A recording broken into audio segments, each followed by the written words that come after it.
Herriako zutabeak Joasenen trakako gizonen biografientzat beti aski zabalak zirela gogoratzen nintzen eta enterramendu eguneko gertakariekin jarraitu zuen artikulu txukundu nuen.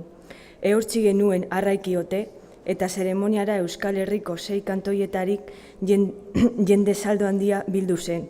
Deizon Joasenen semea txikiak apesak hautatu Charles Peyoren olerki bat irakurri nuen. Unkigarria zinen eta doloresko momentu hauetan esperantza ekarlea.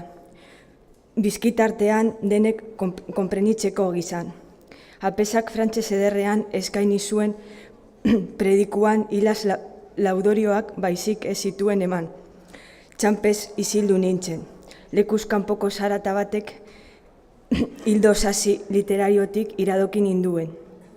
Apesak frantses ederrean ardura egiten zen arren Joasenentzat ez zen posible.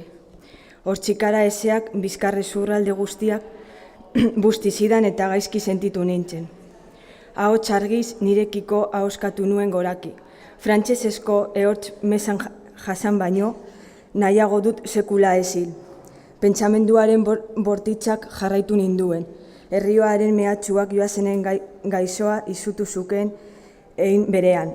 Gaizo Joasen nioen, baina deabruen errekaitua izena zen 80 urtez. Bat-batean malgortu zenean amarekin bizitaz nindoakiolarik begien ondoan. Hiltzearen larderia barneratu susmatu nion. Paralizia joa aurretik ardoa etxekoak Jasnaren lagungarri edatea medikuak debekatu zionean. Ez zuen beldurrik desafio airea gogorrak inuetan baizik.